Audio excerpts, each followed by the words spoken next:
Hello student, today we are going to study our next topic and very important topic in 11th physics, dimensional analysis. आज हम लोग dimensional analysis के बारे में पढ़ेंगे जो कि बहुत ही इम्पोर्टेंट टॉपिक है। Dimensions of the physical quantity. First topic है dimensions of the physical quantity. तो फिजिकल क्वांटिटी की डायमेंशंस है क्या? Representation of the physical quantity with representation of their fundamental units. उनकी फंडामेंटल यूनिट्स के फॉर्म में हम क्या करते हैं, किसी भी फिजिकल क्वांटिटी को रिप्रेजेंट करें तो उसे हम क्या कहते हैं, डायमेंशनल एनालिसिस कहते हैं।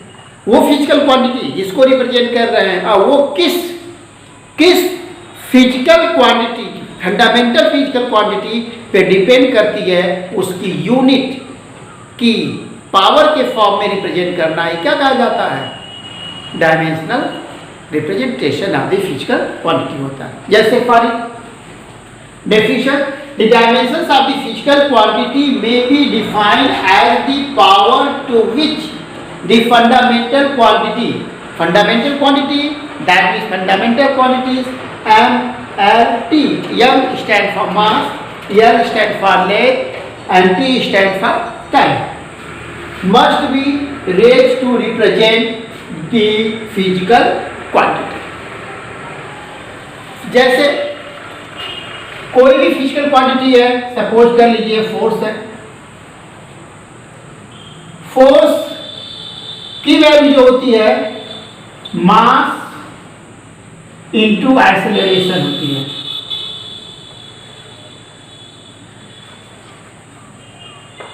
यहां पे मास जो है फंडामेंटल है, लेकिन एक्सेलरेशन जो है डिराइव्ड यूनिट है, डिराइव्ड क्वांटिटी है।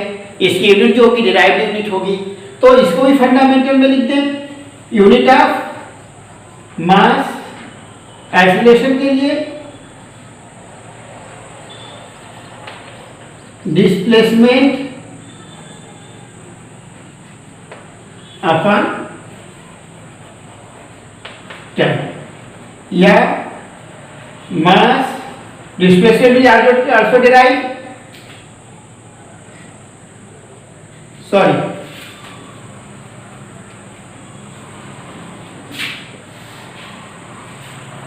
velocity upon time, velocity displacement upon time divided by time. It's been mass into displacement upon time to the power 2। अब यहाँ पे फिजिकल क्वांटिटी हो गई जो कि फंडामेंटल यूनिट के फॉर्म में है। Mass fundamental quantity, displacement fundamental quantity and time is also fundamental quantity. इनको इसके यूनिट के सिंबल के फॉर्म में रिप्रेजेंट करें तो डायमेंशन ऑफ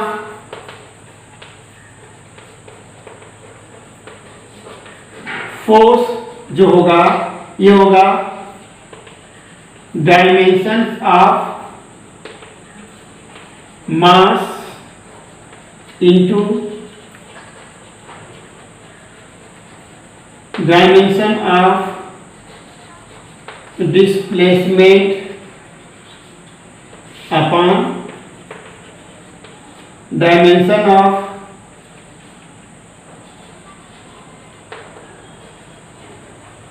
टाइम का स्क्वायर। दैट मीन्स मास के लिए m सिंगल है, डिस्प्लेसमेंट डिस्टेंस है l, और time t to the power 2. That means it's being m L T to the power minus 2। ये दैट मीन्स हमने क्या किया, फोर्स को ब्रेक किया किसमें, उसके फंडामेंटल क्वांटिटी के बारे में, और उसके यूनिट से रिप्रेजेंट किया और उसके सिंबल का पावर को रेस करा दिया, और इसके ड्यू टू जो वैल्यू आई, जो आया वो क्या है, डायमेंशनल फार्मूला आ गया, क्या डायमेंशनल क्वेश्चन आ गया। अब इसमें डायमेंशनल एनालिसिस में डायमेंशन मेंशन करते समय हमको ये करना है कि जो भी सिंबल यूज किए जाएंगे वे एक रेक्टेंगुलर ब्रैकेट में होंगे, ये रेक्टेंगुलर ब्रैकेट में होंगे। इसका मतलब है कि ये फार्मूला जो है उसकी क्वालिटी पे नहीं डिपेंड कर रहा है, ये केवल उसकी डायमेंशंस हैं, यहाँ पे क्वांटिटी नहीं। कुछ फार्मूले ऐसे हैं, फिजिकल क्वांटिटी जो है या डायमेंशन फार्मूला जो होता है, किसी भी फिजिकल क्वांटिटी का डायमेंशन फार्मूला जो होता है वो इसके यूनिट पे डिपेंड करता है, न कि उनके लिए किस फार्मूले का यूज यहाँ पे किया गया है। मतलब डायमेंशनल फार्मूला जो होता है फिजिकल क्वांटिटी के लिए डिफरेंट होता है, लेकिन उसकी डायमेंशन जो होती हैं वह सेम होती हैं। जैसे अगर एरिया को लिया जाए, किसको लिया जाए, एरिया, एरिया का फॉर्मूला होता है लेंथ इंटू ब्रेथ, एरिया होती है साइड का स्क्वायर, एरिया होती है पाई आर स्क्वायर, एरिया होती है 1/2 length into breadth. That means different shape के लिए एरिया के फार्मूले जो है डिफरेंट हैं, लेकिन हम हर एक फार्मूले में ये देख रहे हैं कि जो एक लेंथ है, जो लेंथ का मेजरमेंट है वो 2 टाइम्स है। यहाँ पे लेंथ और ब्रेथ दोनों डिस्टेंस है, यहाँ 2 बार इंक्लूड हुआ, side into side, side square, side into side, side को 2 बार इंक्लूड किया गया, मतलब लेंथ 2 बार इंक्लूड हुई। पाई आर स्क्वायर में पाई कांस्टेंट और आर स्क्वायर डिस्टेंस है, लेंथ है, इसे 2 टाइम इंक्लूड किया गया। हाफ लेंथ इंटू ब्रेथ, यहाँ पे भी क्या किया गया, लेंथ और ब्रेथ दोनों को 2 बार इंक्लूड किया गया, डिस्टेंस को 2 बार इंक्लूड किया गया। मतलब इनके फार्मूले क्या हैं, डिफरेंट हैं, लेकिन इसकी यूनिट डायमेंशन जो होगी, डायमेंशन ऑफ एरिया जो होगी L की पावर 2 होगी। एक बार लेंथ और लेंथ की और ब्रेथ की, या रेडियस और रेडियस की, या साइड और साइड की। मतलब फॉर्मूले डिफरेंट हो सकते हैं, किसी भी फिजिकल क्वांटिटी के फार्मूले डिफरेंट हो सकते हैं, लेकिन उनके डायमेंशन फार्मूला जो होगा सबके लिए सेम होगा, उसमें कोई चेंज नहीं होगी। इसके बाद है dimensions of the physical quantity are independent from the system of the unit. Dimension formula जो होता है, डायमेंशन किसी भी फिजिकल क्वांटिटी का जो डायमेंशन होता है वो उसके यूनिट से इंडिपेंडेंट होता है। मतलब चाहे आप किसी भी सिस्टम ऑफ यूनिट में उसे मेजर कीजिए, एमकेएस में कीजिए या सीजीएस में कीजिए। जैसे एक्सेलरेशन है,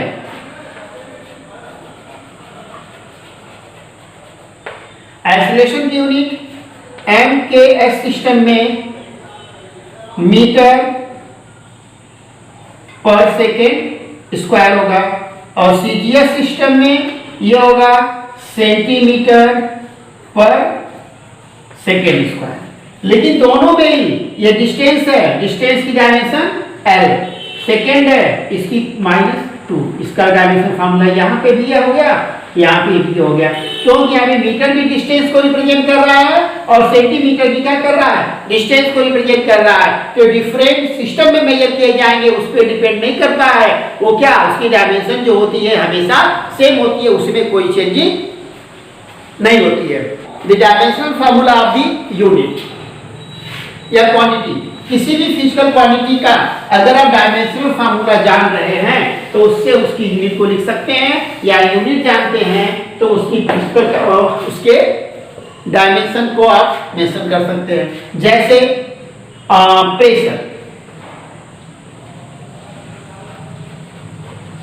pressure is equal to thrust, that means ये भी एक टाइप का फोर्स होता है अपॉन एरिया। ये फार्मूला मालूम है, इस फार्मूले से आप क्या कर सकते हो, प्रेशर की डायमेंशन को मेंशन कर सकते हो। That means dimension of pressure is equal to dimension of force upon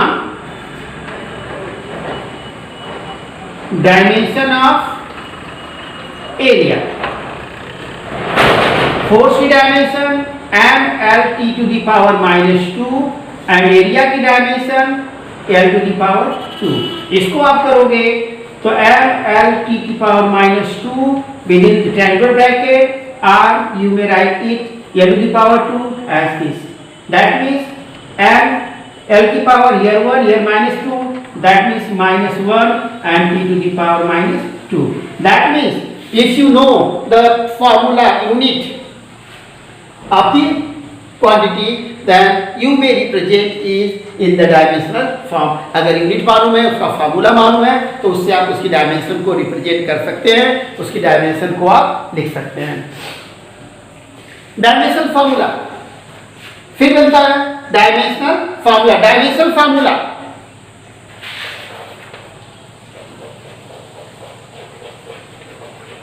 dimensional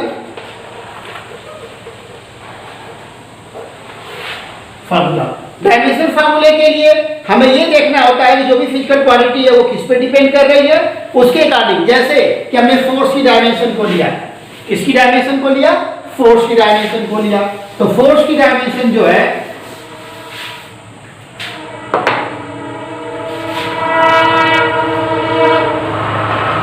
mlt की power minus dimensional formula representation of the physical quantity in terms of its dimensions is called the dimensional formula। representation of the physical quantity in terms of its dimension is known as dimensional formula। अब कोई भी dimensional formula है, उस dimensional फार्मूले से आप ये find कर सकते हैं कि ये डायमेंशन, ये यूनिट क्वांटिटी जो फिजिकल क्वांटिटी जो है किस फिजिकल क्वांटिटी या किस फंडामेंटल यूनिट पे डिपेंड करती है और वो कैसे डिपेंड करती है। अब यहाँ पे फोर्स को आप ये कह सकते हो कि फोर्स डिपेंड कर रहा है किस पे, मास पे। क्यों, मास की डायमेंशन जो है m है, लेंथ पे डायमेंशन l है और टाइम पे डिपेंड कर रहा है। और कैसे डिपेंड कर रहा है, force is directly proportional to mass, force directly proportional to length, but force is inversely proportional to the square of the time। That means अगर डायमेंशनल फार्मूला है तो आपको ये पता चल जाएगा कि वो किस फंडामेंटल, वह फिजिकल क्वांटिटी किस फंडामेंटल क्वांटिटी पे डिपेंड कर रही है और वो उस पे कैसे इंटरडिपेंडेंट है। उसके बाद है डायमेंशनल इक्वेशन। डायमेंशनल इक्वेशन या अब इक्वेशन की बात हो जहां पे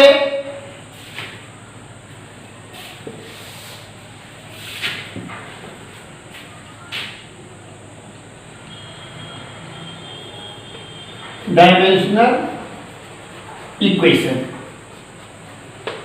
डायमेंशनल इक्वेशन के लिए इक्वेशन के फॉर्म में representation of the dimension in forms of the equation is known as dimensional equation. For example एक फार्मूला आप जानते हो न्यूटन्स लॉ ऑफ मोशन से, फर्स्ट फार्मूला जो है, फर्स्ट इक्वेशन जो है v equal to u plus a।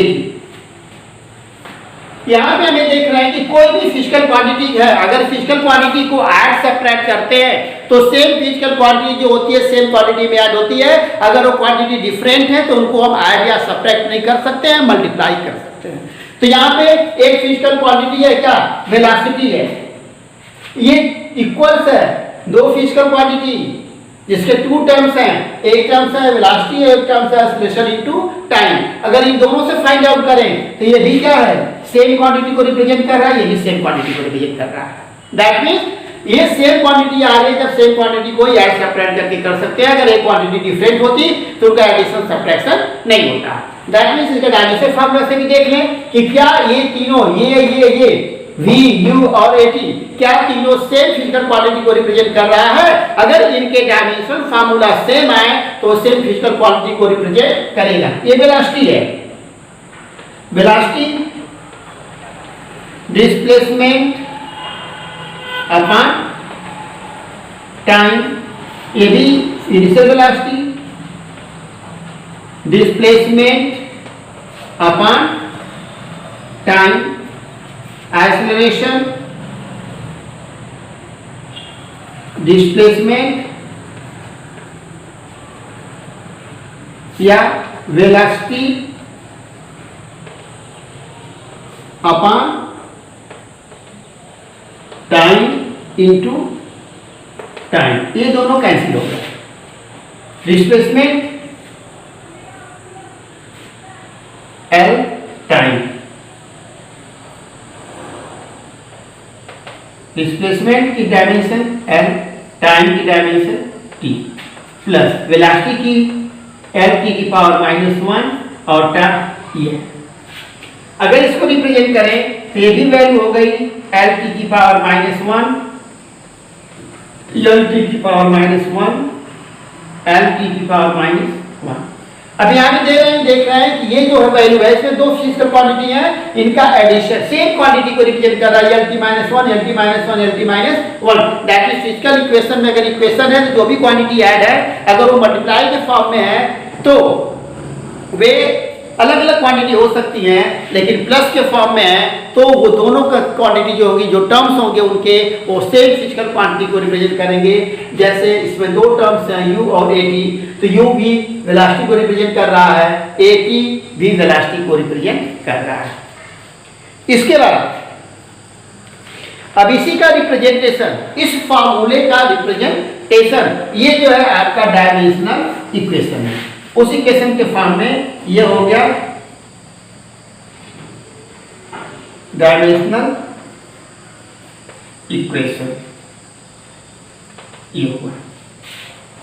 अब इसके बाद आपकी नेक्स्ट टॉपिक जो आती है, there are 4 categories of the physical quantity. 4 categories of the physical quantity, जिसमें फिजिकल क्वांटिटी को 4 कैटेगरी में डिवाइड किया गया है। There are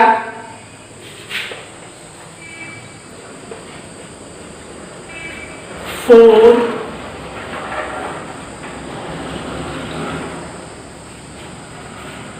categories of the physical quantity.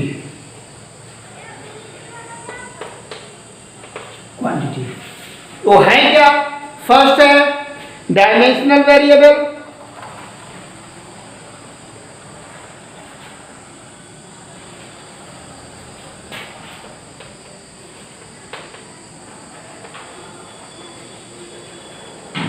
Dimensional variable. Second dimensional constant. Third है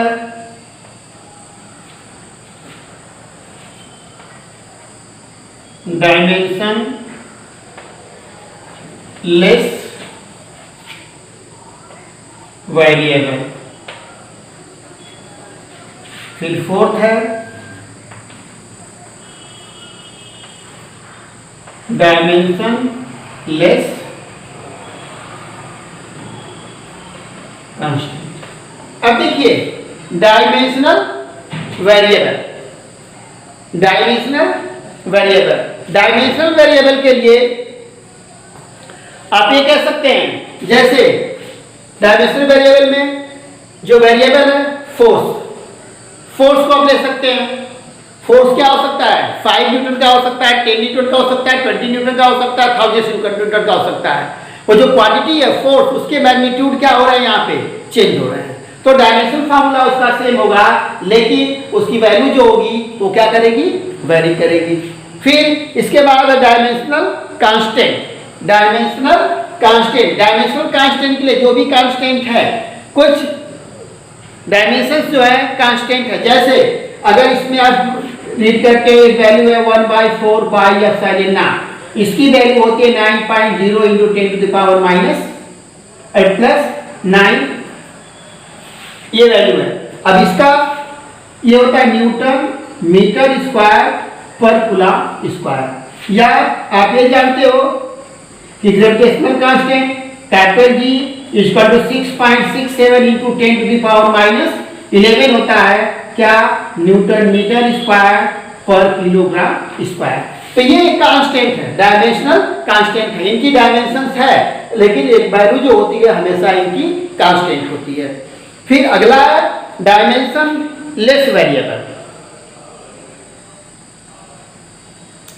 डायमेंशन लेस वेरिएबल जैसे strain change in length per unit length, change in length per unit length. जैसा कि आप लोग भी स्टडी कर रहे हो स्ट्रेन चैप्टर में, तो ये होता है delta L upon L. Length की डायमेंशन भी एल, यहाँ भी ये भी एल होगी, दोनों कैंसिल हो जाएगा, डायमेंशन से डायमेंशन लेस है, डायमेंशन लेस वेरिएबल है। फिर है dimensionless constant. Dimension less constant कुछ वैल्यूज होती हैं, जैसे पाई है, वो कांस्टेंट वैल्यू 22/7 होती है, उसकी 3.14 होती है, लेकिन उसकी वैल्यू, उसका जो वेरिएबल यूनिट जो होती है, उसकी डायमेंशन जो होती है कोई भी नहीं होती।